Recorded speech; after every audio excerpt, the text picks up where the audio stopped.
அஸ்ஸலாமு அலைக்கும் வரஹ்மத்துல்லாஹி வபரகாத்துஹு. வணக்கம். நாம் இறுதி வகுப்பில் ஈருறுப்பு கோவை என்ற பாடம் உங்களுக்கு முழுமையாக கற்றுத்தரப்பட்டது. இன்று அதற்கு அடுத்த அலகை பார்க்காமல் உங்களோட ஃபர்ஸ்ட் டைமினுடைய இறுதி அலகிலிருந்து தான் பார்க்க இருக்கின்றோம். இறுதியான அலகு 12வது அலகை பார்த்து கொள்ளுங்க. அட்சர கணித கோவைகளின் பொது மடங்குகளுள் சிறியது. அப்போ பின்னால் இருந்து உங்களோட பாடத்திட்டங்களை முடிப்பதற்காக இருக்கின்றோம். அப்போ அட்சர கணித கோவைகளின் பொது மடங்குகளில் சிறியதுன்னு சொன்னால் நீங்கள் சிறிய வகுப்பில் ஒரு பெருமானத்துக்கு எவ்வாறு போமாசி பார்ப்பது என்பதை பற்றி படித்திருப்பீர்கள். அட்சரம் என்று சொன்னால் தெரியாக்கணியம். ஒரு பெருமானத்தோட தெரியாக்கணியம் சேர்ந்து வரும்போது அல்லது தனியாக தெரியாக்கணியம் மட்டும் வரும்போது அதுக்கு எவ்வாறு போமாசி பார்ப்பது என்பதை பற்றி தான் இன்றைய நாள் வகுப்பில் பார்க்க இருக்கின்றோம். அப்போ இதற்கு நான் 2 உதாரணம் எடுத்திருக்கேன். ஃபர்ஸ்ட் உதாரணத்தை பாருங்க. xy வர்க்கம் என்று சொன்னால் போமாசி சம்பந்தமான கேள்விகள் வரும்போது இதுக்கான விடைகளை நீங்கள் நேரடியாக கொடுக்க முடியும். நான் உங்களுக்கு செய்முறையை சொல்லி தந்து போட்டு நேரடியான மெதடையும் சொல்லித்தாரன். ஃபர்ஸ்ட்டுக்கு நீங்கள் xyயை முதன்மை காரணியின் பெருக்கமாக எழுதுவதை போன்று ஒரு தெரியாக்கணியம் சார்ந்த உறுப்புகள் வரும்போது இதை பெருக்கமாக எழுதி கொள்ளுங்க. xyயை x தர y என்று பெருக்கமாக எழுத வேண்டும். xy வர்க்கம் என்று சொன்னால் x தர y வர்க்கத்தை y தர y என்று எழுதி கொள்ள வேண்டும். அப்போ இதற்கு போடோட் மாடோட் சி என்று போட்டு போமாசி என்று போட்டு பொதுவாக இருக்கிறத சேர்த்து கட்டமிட்டு கொள்ள வேண்டும். பொதுவாக எக்ஸ் இருக்கு, அப்போ இங்கே y இருக்கு, இவ்வளவும் சேர்ந்து ஒரு y என்று போடணும். பொதுவாக இருக்கிறதும் வரும், தனியாக இருக்கிறதும் வரும், எல்லாத்தையும் சேர்த்து பெருக்கி கொள்ள வேண்டும். அப்போ எக்ஸ் அப்படியே வரும், வையால் பெருக்கினா y வர்க்கம், அப்போ xy வர்க்கம் என்று விடை கிடைக்கும். அப்போ இதை எவ்வாறு இலகுவாக செய்முறை இல்லாமல் விடையை பெற்றுக்கொள்வது என்று சொன்னால், இப்போ பெருமானம் வரல, பெருமானம் வந்தால் நீங்கள் தனியாக போமாசி பார்க்கணும். இப்போ தெரியாக்கணியம் வரக்கோல ஃபர்ஸ்ட்டுக்கு எக்ஸ்லையும் பாருங்கள், ரெண்டும் சம அடுக்கு எல்லாம் ஒன்றாக இருப்பதனால ஒரு எக்ஸை போட்டுக்கொள்ள வேண்டும். வைலையும் வை வர்க்கத்திலையும் பாருங்க, அடுக்கு எது அதிகூடிய அடுக்குங்கிறத தீர்மானிக்கணும். வைலையும் வை வர்க்கத்திலையும். அப்போ வை வர்க்கம்தான் அதிகூடிய அடுக்குங்கிறதால அதிகூடிய அடுக்கத்தான் சேர்த்து எழுத வேண்டும். அப்போ எக்ஸ் அங்கால வை வர்க்கம் ரெண்டையும் சேர்க்கும் போது xy வர்க்கம் என்று ஆன்சர் கிடைக்கும். சரிதானே? இதே போன்று இரண்டாவதை பார்த்து கொள்ளுங்கடா. பெருமானம் சேர்ந்து வருது. நீங்கள் என்ன செய்யலாம் என்று சொன்னால் டானா வடிவத்தை போட்டு போமாசி பார்க்கலாம். அப்போ நீங்கள் டானா வடிவத்தை போட்டு போமாசி பார்க்கலாம். அல்லது நான் இங்கே சொன்ன மாதிரி முதன்மை காரணியின் பெருக்கமாக எழுதியும் போமாசி பார்க்கலாம். இப்போ 6 என்று சொன்னால் முதன்மை காரணியின் பெருக்கமாக எழுத வேண்டும். 2 தர 3 என்று வரும். 3a 3 தர a என்று எழுத வேண்டும். 8b என்று சொன்னால் உங்களுக்கு தெரியும், 2 தர 2 தர 2 தர b என்று வரும். அப்போ போடோட் மாடோட் சி என்று போட்டு பொதுவாக இருக்கிறத சேர்த்து கட்டமிடணும். இங்கே 2 இருக்கு, இங்கே 2 இல்லைன்னு சொன்னேன். இங்கே 2 இல்லை, பட் இங்கே இருக்குன்னு சொன்னால் இருக்கிற யாதாயினும் ஒரு 2 சேர்த்து செய்ய வேண்டும், கட்டமிட வேண்டும். நேருக்கு நேர் கட்டமிட முடியாது. அப்போ இங்கேயும் 3 இருக்கு, இங்கேயும் 3 இருக்குன்னு சொன்னால் 3ஐயும் சேர்த்து கட்டமிடலாம். வேறையா கட்டமிடுவதற்கு சமனான பெருமானம் இல்லை. அப்போ பொதுவாக பாருங்க, ஒரு 2 இருக்கு, தனிய ஒரு 2 இருக்கு, தனிய ஒரு 2 இருக்கு, இவ்வளவும் சேர்ந்து 3 என்று வரும். ஏ தனியாக இருக்கு, தர பி தனியாக இருக்கு. அப்போ இவ்வளவுத்தையும் பெருக்கணும். 2 4 4 8 8 3 24. ஏ பியால் பெருக்கினா ஏபி என்று வரும். அப்போ இந்த 6, 3 a 8 பியினுடைய போமாசி 24 AB என்று கிடைக்கும். ரைட். இப்போ மூன்றாவது உதாரணத்தை பாருங்க. 4m 8mn 12m வர்க்கம் வருது. நான் ஏற்கனவே சொன்ன அந்த முதன்மை காரணியின் பெருக்கமாகவும் பார்க்கலாம், அல்லது சுட்டி சம்பந்தமான சுட்டி விதி சம்பந்தமான முறையை வைத்து கொண்டும் செய்ய முடியும், அல்லது நீங்கள் டானா வடிவத்தை போட்டும் போமாசி பார்க்கலாம். நிறைய மெதட் இருக்குது பிள்ளைகள். ஸோ நான் உங்களுக்கு ஏற்கனவே சொன்ன அதே மெதடில் செய்து காட்டுறேன். அப்போ 4m என்று சொன்னால் 4 வந்து 2 தர 2 என்று பெருக்கமாக எழுதலாம். தர m ஒன்று இருக்கு. 8m என்ன வந்து 2 தர 2 தர 2 தர m தர n என்று எழுதலாம்.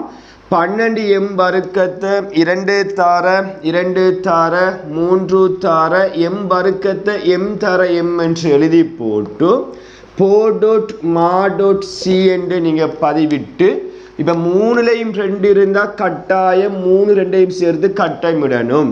இங்கேயும் 3லையும் 2 இருக்கிறதால 3ஐயும் சேர்த்து கட்டமிடணும். அப்போ இங்கே பொதுவான இலக்கம் இல்லை. அடுத்த பாருங்கள் m இருக்குது, 3லையும் m-ஐயும் சேர்த்து கட்டமிட்டு போட்டு இவ்வளவும் சேர்ந்து ஒரு 2, இவ்வளவும் சேர்ந்து ஒரு 2, தனியே ஒரு 2 இருக்குது, தனியே ஒரு 3 இருக்குது, இவ்வளவும் சேர்ந்து ஒரு m என்று வரும், தனியே ஒரு m என்று இருக்குது, தனியாக ஒரு n ஒன்று இருக்குது. அப்போ இவ்வளவுத்தையும் பெருக்கும் போது 4 4 2 8 8 3 24 m வர்க்கம் n என்று ஆன்சர் கிடைக்கும். அல்லது நீங்கள் நேரடியாகவும் இதே விடையை நேரடியாகவும் செய்து கொள்ள முடியும். எப்படி என்றால் இலக்கத்துக்கு போமாசி நீங்கள் தனியாகவும் பார்க்கலாம், அல்லது அதில் மடங்க வைத்தும் பார்க்க முடியும்.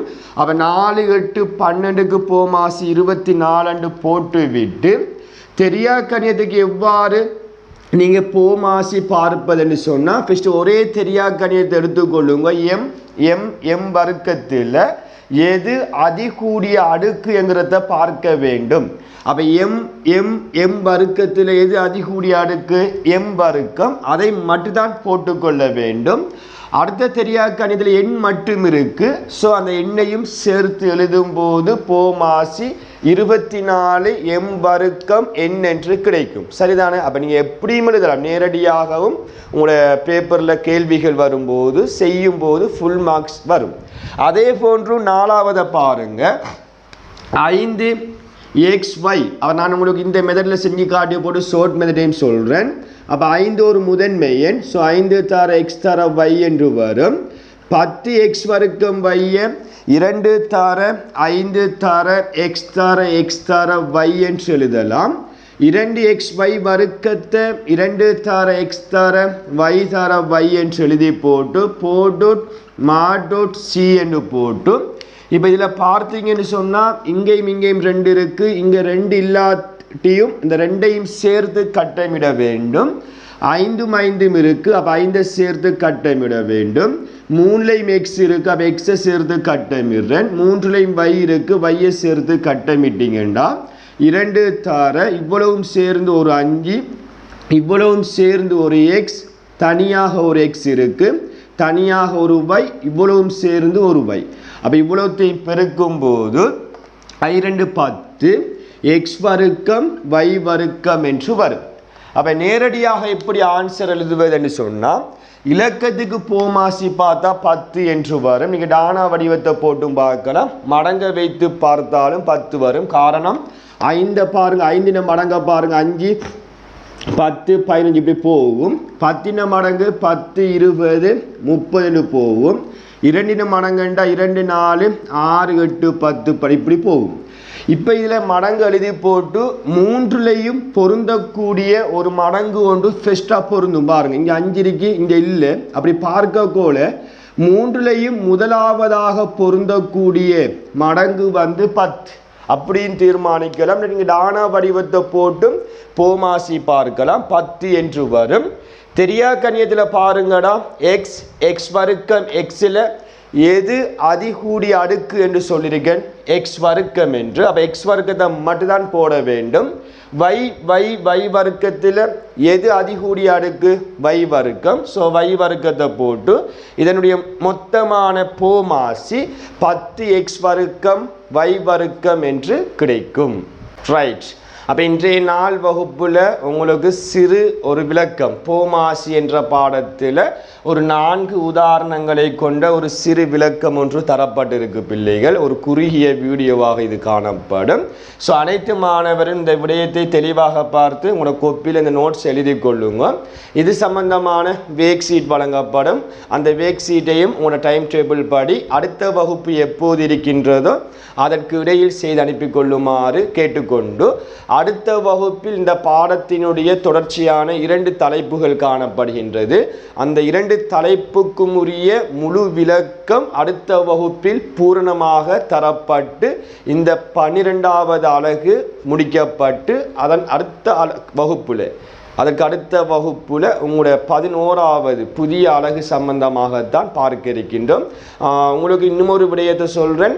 ஃபர்ஸ்ட் டைமுக்குரிய முழு அலகும் உங்களோட ஃபர்ஸ்ட் டைம் எக்ஸாம் நடைபெறுவதற்கு 1 மாதத்துக்கு முன்னதாக உங்களோட பாடத்திட்டம் அனைத்தும் முடிவடையும் என்ற ஒரு விடயத்தை இந்த இடத்தில் உங்களுக்கு உறுதிமொழி அளிக்கின்றேன். இதில் யாரும் பயப்பட வேண்டிய அவசியம் இல்லை. உங்களுக்கு மெதுவாக போனாலும் நான் சொன்னது போன்று எக்ஸாம் நடைபெறுவதற்கு 1 மாதத்துக்கு முதல் முடிக்கப்பட்டு ஃபர்ஸ்ட் டைமுக்குரிய பேப்பரும் உங்களுக்கு செய்விக்கப்படும் என்ற விடயத்தை கூறிக்கொண்டு, அனுப்பப்படுகின்ற வேக் சீட்டை நீங்கள் ஒன் டைமுக்குள்ளே செய்து அனுப்பிக்கொள்ள வேண்டும்.